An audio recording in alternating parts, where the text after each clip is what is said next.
Hello बच्चों, कैसे हो? आपका स्वागत है त्रिपाण स्टडी सेंटर में। आज जो हम करने जा रहे हैं class 11 history NCERT CBSE nomadic empire, जो कि काफ़ी महत्वपूर्ण है। कक्षा 11वीं इतिहास का जो है अध्ययन अवार साम्राज्य, और ये एनसीईआरटी पे आधारित है, जो कि 11वीं कक्षा के बच्चों के लिए है। इसमें हम कुछ क्वेश्चन पे एनालाइज करेंगे, समझेंगे, जो एग्ज़ाम व्यू से काफ़ी महत्वपूर्ण होगा। हमारा यहाँ क्वेश्चन जो हम करेंगे वो हिंदी इंग्लिश दोनों ही माध्यम में रहेगा, तो ये और भी आपके लिए महत्वपूर्ण रहेगा। तो हर एक क्वेश्चन को समझिए, देखिए और विचार कीजिए। लेकिन आपको पता है कि टॉपिक करने से पहले, क्वेश्चन करने से पहले एक बात जो मैं हमेशा कहता हूँ, जिसको आपको सोचना भी चाहिए, विचार भी करना चाहिए और इवन अमल भी करना चाहिए, वो ये है कि जब भी वीडियो देखिए पूरा देखिए, क्योंकि अधूरा जानकारी सदैव खतरनाक होता है। साथ में एक इम्पोर्टेंट बात ये भी रहता है, अगर आप पहली बार वीडियो देख रहे हो तो लाइक शेयर सब्सक्राइब करना मत भूलना, क्योंकि दोस्तों लाइक कीजिएगा तो बनाने वाले का मनोबल बढ़ता है, सब्सक्राइब कीजिएगा तो इससे ये होता है कि जब भी मैं कोई वीडियो डालूंगा उसका नोटिफिकेशन आपको समय रहते मिल जाएगा। और देखिए, शेयर का मतलब ये होता है कि आपके थ्रू ना जाने किन बच्चों को हेल्प मिल जाए, ये आप भी नहीं जानोगे, इसलिए जो है आप शेयर जरूर करो, ठीक है। व्हाट्सएप स्टेटस पे भी लगाओ। दोस्तों एनएसएस सेंटर जो कई मानने में बहुत से बच्चों के लिए हेल्पफुल है, चाहे वो 8th क्लास हो, 9th 10th 11th 12th हो, चाहे वो एनआईएस बोर्ड के बच्चे हों, ठीक है, चाहे बीए एमए के बच्चे हो, सभी क्लासों के लिए कुछ ना कुछ जो है त्रिपाण एनएसएस सेंटर में उपलब्ध है। तो इसलिए आपके लिए ज़रूरी है कि आप सब्सक्राइब करके इसको चैनल को जो है सेव कर लो, नहीं तो बाद में अगर रिसर्च करोगे तो शायद आपको ये चैनल प्राप्त ना हो। तो इसलिए सोचना नहीं, विचार नहीं करना है, सब्सक्राइब करके जो है अपने पास सेव करना है। दोस्तों ये तो बात था आपके लिए, लेकिन आप देखते हैं हमारा आज टॉपिक क्या है। Today we discussion most important chapter here, nomadic empire. This is the most important class 11 history NCERT CBSE here. You know that next question is most important arrive here. How did the Mongol carry out their trade? It's important. How did the Mongol carry out their trade? See, there is the trade of the Mongol. The scarcity of resources forced for the nomadic tribe, the Mongols. There is a nomadic tribes here, the Mongol. To depend on the other, the warrings is a country for their essential good for the trades. They depend on their others, the warrings countries for the essential goods for the trade. Their trades was based on the barter system, which was beneficial for both parties engaged in a trade. You know that their trade was based on the barter system, which was beneficial for both parties is engaged in a trade. They imported agricultural product and made a implement from China, and in the lines of this they used to export horses, fur and animals used for hunting. That is important. This trade is a export of horses, fur and animal used for the hunting. The nomadic people used to suffer less and compare the less as compared to their opponent. There's opponents important. Nomadic people used to be suffer less as compared to their opponents. The possible reason behind that was the nomadic people quickly disappeared from their place of their strife after carrying out the loot and plunder. You know that's important. The possible reason behind that was the nomadic people quickly disappeared from the place of their stay after they carry out the loot and plunder. It means the several losses for the trading partner, the China.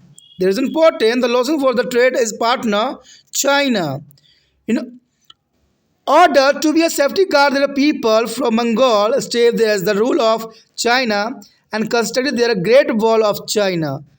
That's important. The Great Wall of the China here are constructed there is mean, and there is a Mongol is a trade here. यहाँ पर जो हम कर रहे हैं काफ़ी महत्वपूर्ण chapter है, यह वार साम्राज्य काफ़ी महत्वपूर्ण है। देखा जाए तो ये कक्षा 11th इतिहास का जो है एनसीईआरटी सीबीएसई पे आधारित काफ़ी महत्वपूर्ण क्वेश्चन है। हमारा अगला क्वेश्चन जो आया है काफ़ी महत्वपूर्ण है। कि मंगोल अपना व्यापार कैसे किया करते थे। जो मंगोल थे एक जनजाति थी जिन्हें हम खनावदोस भी कहते हैं, जो एक जगह जो है नहीं रहते थे, डिफरेंट एरिया में डिफरेंट क्षेत्रों में जाके व्यापार किया करते थे। और इसका कारण ये था कि जिस क्षेत्र में रहते थे वो वहाँ के जो है भौगोलिक स्थिति कृषि के लिए महत्वपूर्ण नहीं थी। लेकिन देखा जाए तो यहाँ क्वेश्चन की विशेषता यही है कि मंगोल अपना व्यापार किस प्रकार किया करते थे, कैसे करते थे। तो ये काफ़ी महत्वपूर्ण क्वेश्चन एग्जाम व्यू से बन सकता है। कहते संसाधनों की कमी ने खनावदोस जनजाति मंगोल को व्यापार के लिए आवश्यक वस्तुओं के लिए अन्य पड़ोसी देशों पर निर्भर रहने के लिए मजबूर किया। ये काफ़ी महत्वपूर्ण है कि मंगोल जहाँ पर रहते थे वहाँ पर संसाधनों की काफ़ी कमी थी, जिनके कारण इन्हीं खनावदोस जनजाति मंगोल को व्यापार के लिए आवश्यक वस्तुओं के लिए अन्य पड़ोसी देशों पर निर्भर रहने के लिए मजबूर किया इन्होंने, क्योंकि खनावदोस जीवन व्यतीत करते थे। सारे व्यवस्था जो है इनके पास नहीं होती थी और ये दूसरे देशों पर निर्भर होते थे। उनका व्यापार जो है वस्तु विनिमय प्रणाली पर आधारित थी। उनका व्यापार जो था वस्तु विनिमय का मतलब ये होता है दोस्तों कि एक सामान के बदले दूसरे सामान वो लोग जो है अंतरक्रियाएँ करते थे, आपस में आदान प्रदान होती थी। तो उनका व्यापार जो था वस्तु विनिमय प्रणाली पर आधारित थी, जो व्यापार में लगे दोनों पक्षों के लिए लाभदायक था। कहते हैं देने वाला भी लाभ में होता था, देने वाला भी लाभ में होता था, क्योंकि उस समय इनकी करेंसी नहीं होती थी, ना कोई करेंसी यूज़ करते थे। इसलिए ये लोग जो थे वस्तु विनिमय की प्रणाली जो है इस समय चलती थी। वो चीन से जो है कृषि उत्पाद आयात करते थे और औजार बनाते थे और उनके अनुरूप वे घोड़े, फर और शिकार के लिए इस्तेमाल किए जाने वाले जानवरों का निर्यात करते थे। तो ये चीनी से इनका कृषि उत्पाद आयात किया करते थे, क्योंकि जिस क्षेत्र में रहते थे वहाँ के जो है भौगोलिक स्थिति कृषि योग्य नहीं था। इसलिए इनको जो है चीन से जो है भोज्य पदार्थ को लाने के लिए मजबूर होते थे। और इवन देखा जाए तो घोड़े जो है फर, शिकार के लिए इस्तेमाल किए जाने वाले जानवरों का भी जो ये लोग निर्यात किया करते थे। तो ये काफ़ी महत्वपूर्ण बात यहाँ पर आती है। देखा जाए तो मंगोल जो थे एक तरह घुमंतरू लोगों को अपने विरोधियों की तुलना में कम कष्ट सहना पड़ता था, क्योंकि ये लोग घुमंतरू टाइप के होते थे। लेकिन घुमंतरू लोगों को अपने विरोधियों की तुलना में कम कष्ट सहना पड़ता था, क्योंकि उन्हें अपनी जीवन इस प्रकार बना रखी थी। और ये काफ़ी महत्वपूर्ण बात है यहाँ। इसके पीछे संभावित कारण यह था कि खनावदोस लोग लूटपाट करने के बाद अपने संघर्ष के स्थान तुरंत गायब हो जाते थे।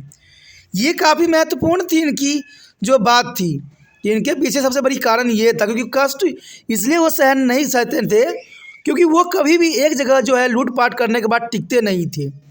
क्योंकि अगर एक जगह टिकते तब जाके जो है इन पे किसी प्रकार का कष्ट होता या किसी प्रकार का संघर्ष होती। लेकिन खनावदोस लोग लूटपाट करने के बाद अपने संघर्ष के स्थान से तुरंत गायब हो जाते थे, क्योंकि उनका एक जगह निश्चित नहीं होती थी। और ये काफ़ी महत्वपूर्ण बात आता है ट्रेडिंग के अंतर्गत कि लोग लूटपाट करने में भी विश्वास रखते थे। इसका यही मतलब हुआ कि व्यापारिक साझेदारी यानी चीन के लिए कई नुकसान थे, यानी चीनी लोगों के लिए काफ़ी नुकसान होता था।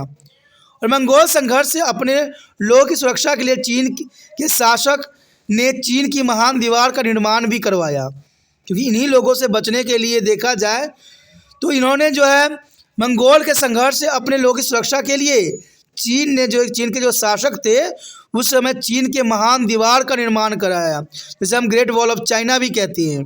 तो देखा जाए तो ग्रेट वॉल ऑफ चाइना का निर्माण कहीं ना कहीं मंगोल के आक्रमण से बचने के लिए ही चीन के शासक ने ऐसा किया। तो ये काफ़ी महत्वपूर्ण क्वेश्चन एग्जाम व्यू से बनता है और एग्जाम व्यू से महत्वपूर्ण भी है।